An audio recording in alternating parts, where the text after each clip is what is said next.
દીવમાં 2 અકસ્માતમાં 3 વ્યક્તિઓને ઈજા, વધુ સારવાર માટે ઉના ખસેડ્યા।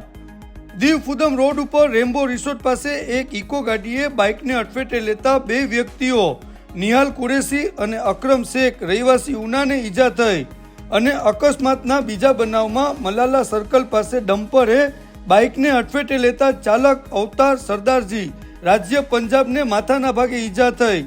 આ ત્રણેય વ્યક્તિઓને ઉના રિફર કરેલ છે।